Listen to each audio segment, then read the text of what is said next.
Let me give you a little context before we start this clip. Sold Not For Sale podcast. Coach Colin here. Now, I'm going to show you this clip, and they're basically, so you understand the clip that I'm showing you that I did while I was streaming. This is the story that broke by the New York Times that turned out to be completely fake. Now, it was talking about Elon Musk getting briefed on a war with China, which, why would a news outlet really want to tell the American people that? I guess you got to tell people everything, but it turned out to be completely untrue. In the clip I'm going to show you, President Trump's also going to talk about that as he dismantles the New York Times and calls it complete garbage. Yeah, on the record, that is completely fake. And let me show you this. This started with this New York Times headline, and they've since changed it. But Musk set to get access to top secret U.S. plan for potential war with China. This is egregious. This is fake. The New York Times should retract this story. 5 anonymous sources. I've been on bilat calls with the secretary. I see how hard he's working to implement the president's agenda and pursue peace through strength. This type of garbage from the New York Times undermines that process and undermines our mission. It shouldn't happen at all. Elon Musk is just coming over here for a visit.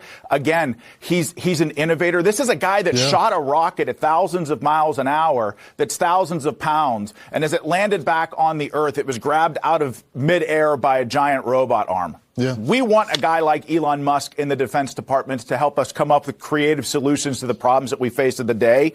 But this article is ridiculous. It's fake. And I can confirm that on the record. So now, here's the thing. The New York Times actually did retract the article because for you guys, and it's very hard to do, but I did it, I've actually subscribed to the New York Times. That's right. It's a big waste of money, but I did it for you guys. So I couldn't find that article anywhere. It's completely gone. But then I find this new article where they're kind of doubling down. So they're retracting their statement, but then also at the same time doubling down, which is a very interesting technique. This one's called Why the Pentagon Scuttled Its Briefing of Musk on War Plans. Now, again, they're talking about the clip that I'm about to show you with Donald Trump trashing them. Maybe that's why they decided to double down. And in this, if you go down here, they talk about Eric Schmidt being one of their sources. He's a Times national security reporter. So they're talking about this guy and they're asking him questions, and he's basically saying that he's in the Pentagon and we're pretty sure, and he's just saying sources, but at the end of the day, they didn't have any proof of this at all. And now you have the actual people they're talking about coming out saying this is completely fake. Now, why would they tell Elon Musk about war plans? That doesn't really make any sense. As I go into search for it deeper, we're seeing all the left-wing, even people's like Elon Musk will be briefed on U.S. military's secret plans, and it's all about war with China. And why would you be telling Elon Musk about this? What could he really offer in this sense? Yes, he's an innovator. Yes, he's good with technology. But how could he actually help in regards to that? Unless they're going to try and shoot a rocket over to China and have it land down without blowing up, which isn't usually the objective when it comes to war. It doesn't make sense why they would have Elon Musk on the whole thing. Just wanted to bring you that little bit of context so you understand why Donald Trump is going so hard on the New York Times, as he should. Let's get into it.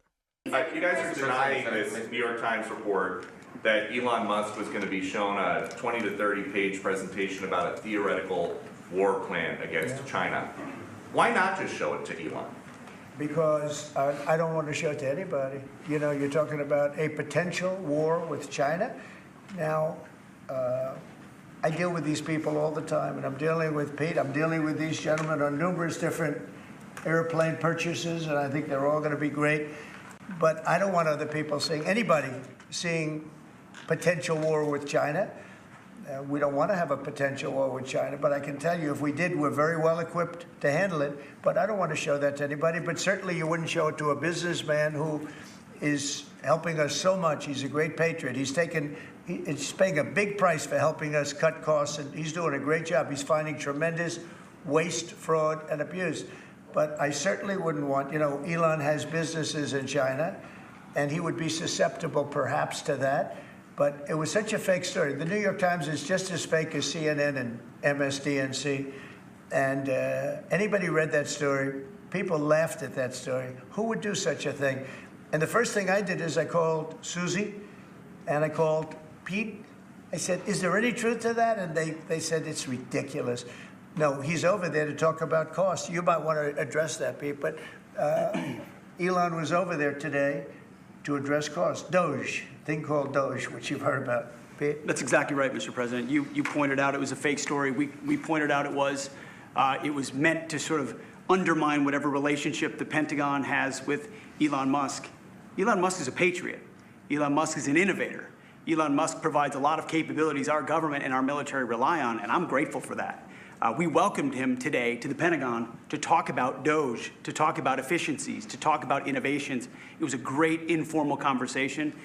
The rest of that reporting was fake. There was no war plans. There was no Chinese war plans. There was no secret plans. That's not what we were doing at the Pentagon. I might add that I think Elon, if they ever wanted to do that, I think Elon wouldn't do it. I think he wouldn't do it. He wouldn't want to put himself in that position.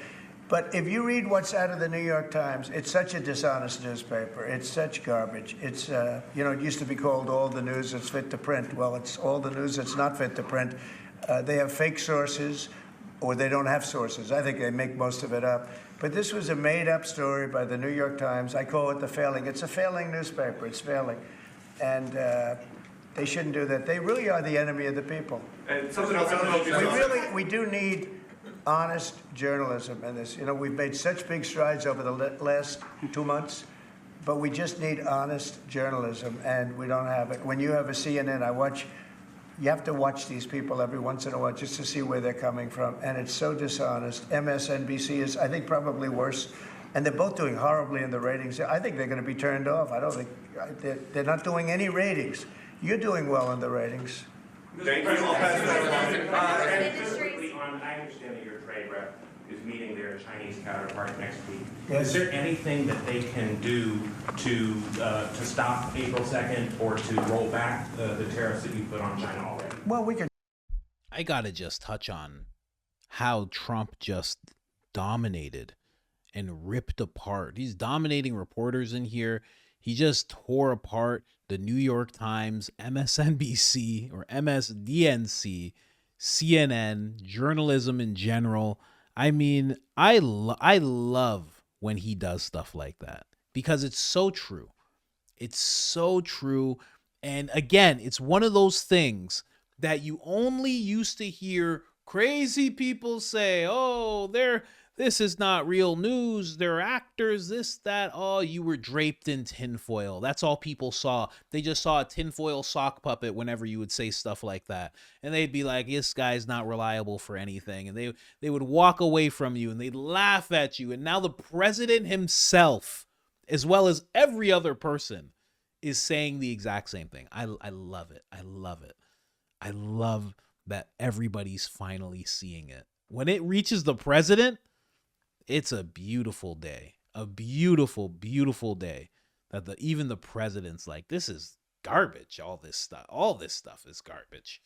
And when he said you guys are doing good in the ratings, he's talking about Fox, just amazing. I would love to be in that. I would love to be able to ask Trump some questions.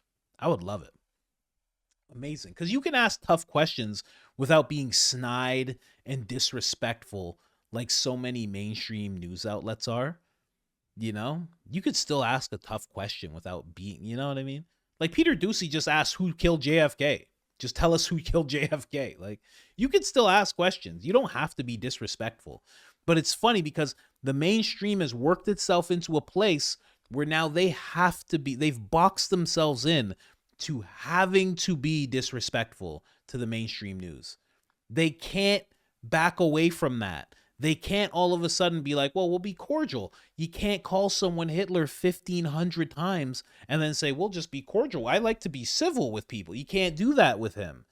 They back themselves into a corner. They've said too much. They've made up too many lies. And now they have to sit in those lies and act as if they're truth. And it just looks ridiculous to everyone. I love it. I'm so happy it happened to them. They all deserve it. They deserved it so much. can talk, but basically.